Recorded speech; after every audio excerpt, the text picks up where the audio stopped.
दलित दस्तक मासिक पत्रिका को भी सब्सक्राइब करिए। सब्सक्रिप्शन का सारा डिटेल डिस्क्रिप्शन में देख सकते हैं।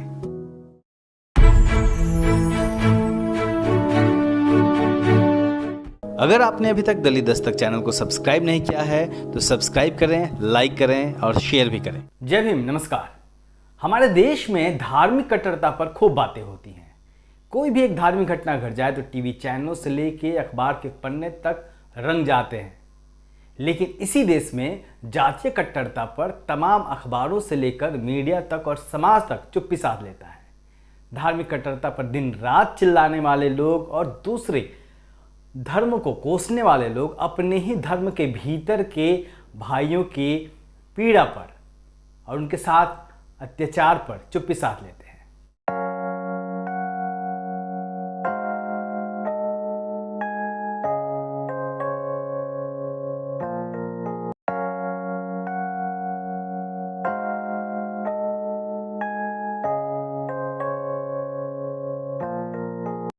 आपको याद होगा, लखनऊ से खबर आई थी कुछ दिन पहले।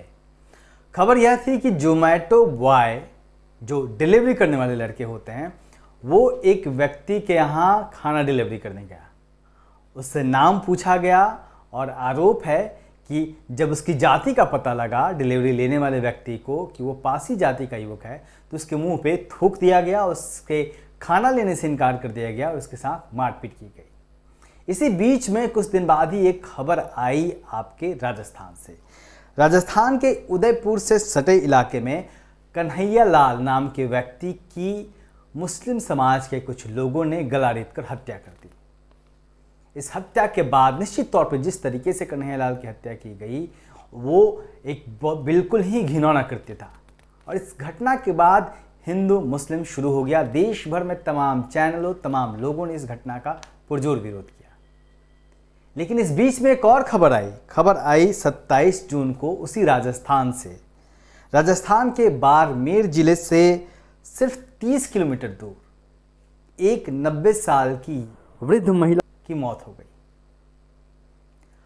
घर वालों ने उसको गांव का जो शमशान था वहां पे दीवार से सटे दफना दिया। उनके घर में दफनाने की प्रक्रिया थी। 3 दिनों बाद जैसे ही दफनाया गया पूरे गांव में हल्ला हो गया और जो जातिवादी लोग थे उनके बीच से लगातार दबाव बनाया जाने लगा। और 3 दिनों बाद जातिवादी गुंडों ने उस महिला को, उस वृद्ध महिला के शव को जेसीबी से मिट्टी सहित निकाल कर ट्रैक्टर पर लदवा दिया और कहा गया उस परिवार से कि इसे ले जाके अपने घर में गाड़ो, क्योंकि ये हमारा शमशान है, यहाँ पे किसी अछूत को हम नहीं गाड़ने देंगे।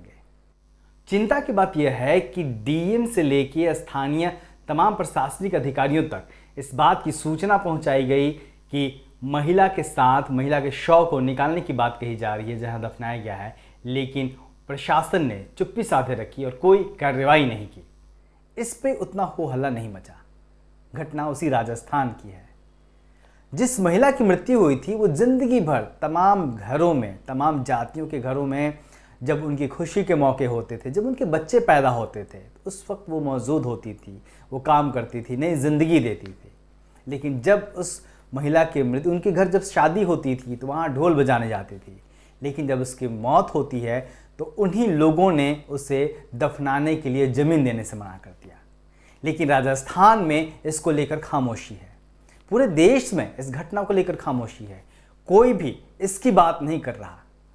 एक खबर और आई है लखनऊ से ही, 30 जून की खबर है। लखनऊ से सटे गोपरा मऊ है, वह गोपरा मऊ पंचायत है, वहाँ के रानिया मऊ की घटना है। 18 साल के एक बच्चे को उसके खाट के नीचे बम लगाकर उड़ा दिया गया। आरोप फिर जातिवादी सवर्णों पे लगा है। कहा जा रहा है कि आपसी रंजिश की वजह से उसको बम से उड़ा दिया गया। जो तस्वीरें आई हैं वो विचलित करने वाली है। उसके शरीर के चिथड़े उड़े हुए हैं, लेकिन इस घटना की भी कहीं कोई चर्चा नहीं है। पूरे देश भर में कन्हैया लाल की चर्चा हो रही है क्योंकि यहाँ एक एंगल मिलता है लोगों को हिंदू मुस्लिम का। लेकिन जब इसी समाज के, दलित समाज के लोगों पे सवर्णों द्वारा अत्याचार किया जाता है, उन्हें दफनाई गई महिला को जब उखाड़ के, उसके शव को उखाड़ के ट्रैक्टर पर लदवा के यह कह दिया जाता है कि इसे अपने घर में गाड़ो, एक 18 साल के बच्चे के खाट के नीचे जातिवादी बम लगा के उड़ा देते हैं, तो आखिर इस देश में इसकी चर्चा क्यों नहीं होती? अगर गलत कन्हैया लाल के साथ हुआ तो क्या उस 18 साल के बच्चे के साथ गलत नहीं हुआ? क्या उस 90 साल की महिला के साथ गलत नहीं हुआ? क्या उस देश के लोग नहीं हैं? क्या उस समाज के लोग नहीं हैं? अगर हैं तो उस पर चुप्पी क्यों? आप इसका जवाब खुद ढूंढिए। देखते रहिए दिल्ली दस्तक। जय भीम।